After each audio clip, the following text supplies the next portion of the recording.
Sir Elton John and husband David Furnish have been called as defense witnesses for on-trial Kevin Spacey. The music legend and partner David giving evidence via video link from Monaco. Spacey is currently appearing at Southwark Crown Court following accusations of 3 counts of indecent assault, 3 counts of sexual assault, and 1 count of causing a person to engage in sexual activity without consent. He has also denied 4 charges of sexual assault and 1 count of causing a person to engage in penetrative sexual activity without consent. David, dressed in a black jacket, white shirt, tan pants and sockless deck shoes, appeared from his home in France. Elton, also wearing a black jacket and white shirt with orange-tinted glasses, will also take the stand. Oscar-winning actor Spacey has denied he is a sexual bully as he told the jury he did not have a power wand that I waved in front of people's faces whenever I wanted someone to go to bed with me.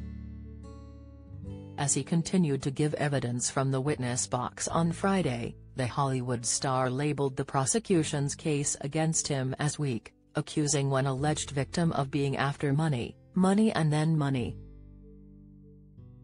He told Southwark Crown Court he could have had sex all the time but found it hard to trust people because of his fame. Spacey said he objected to the term crotch grab that his alleged victims had used in accusations against him and denied it was a trademark move. After describing the accusation of an alleged victim he met in a West End theatre in the mid-2000s as absolute bollocks, prosecutor Christine Agnew Casey responded, "Because that's exactly where you did grab him, isn't it? Really?" Spacey replied before turning to the judge to ask, "Did he accuse me of grabbing his bollocks?" After being asked by the judge to answer the question, the defendant eventually said, "I did not." He denies sex offenses concerning 4 men, including sexual assault and indecent assault, which are alleged to have been committed between 2001 and 2013. Ms. Agnew put it to Spacey that he was not just a big flirt as he had described himself in evidence on Thursday, but a big sexual bully, to which the actor responded, "Yes, that's your term." Ms. Agnew put it to Spacey that he was essentially the golden boy of the London theatre scene at the time and the people he allegedly assaulted would be unlikely to be believed. Asked if he considered himself to be a powerful man, the defendant said, "I did not have a power wand that I waved in front of people's faces whenever I wanted someone to go to bed with me." At the start of his evidence, Spacey was questioned on whether a crotch grab was something he had done before that had worked, and that he considered it a trademark, to which he replied, "No.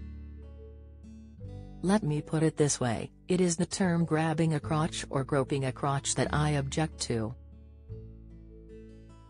Responding to allegations made by an aspiring actor, who accused Spacey of having drugged him and performing a sex act on him while he was asleep in his flat in the late 2000s, the star said, "We were in a romantic situation. I don't know who made the first move, but we were consensually together in a romantic situation. He did not fall asleep and I did not perform a sex act on him while he was asleep, despite what he has shockingly accused me of." When Ms. Agnew suggested the complainant was asleep, Spacey said, "That's your theory." "Well, that is the prosecution case," the prosecutor said. Spacey replied, "And it's a weak one." Addressing the suggestion that he might have ignored signs from the 4 complainants, Spacey said he definitely misread signs from one man who rejected an alleged sexual grab at an expensive property he was staying at in the Cotswolds in the early 2010s. Spacey said the complainant who drove him to a lavish showbiz party in the early 2000s made allegations against him because he was terribly ribbed and embarrassed about choosing to engage sexually with the actor. Ms. Agnew asked Spacey, "Do you think that you might have misinterpreted what they were doing or saying?" The actor replied, "If they went further than they wanted. They did not let me know that." Spacey said it seems that they regretted what they did at a later time. Questioned on whether he thought people were tempted by his approaches because of who you are, the defendant said, "I hope they liked me because they liked me, not because of who I am." He continued, "I was a very fortunate actor who got some very remarkable film roles." Continuing to question the actor, Ms. Agnew then asked, "Did you ever feel lonely in those years?" "Of course," Spacey answered. Ms. Agnew continued, "Did you then reach out to people sexually in order to ease that burden?" Spacey replied, "Welcome to life." Yes I did." Asked if he found a thrill out of taking sexual risks such as one-night stands, Spacey responded by saying he was open about the times he had been promiscuous. "It doesn't make me a bad person," the actor added. Ms. Agnew then asked Spacey, "Have you found that due to your status and position, people normally did what you wanted them to do?" "No," the actor replied. Ms. Agnew went on, "You didn't find it easier to pick up people because of who you are?" Spacey answered, "I found it harder to trust people because of who I was." After the prosecutor asked the same question again, the actor responded, "I am sure if I wanted to I could have had sex all the time, but I didn't."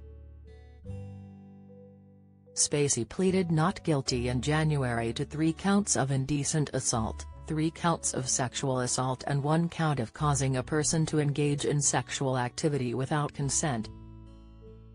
The 2-time Academy Award winner also previously denied 4 further charges of sexual assault and 1 count of causing a person to engage in penetrative sexual activity without consent. The trial continues.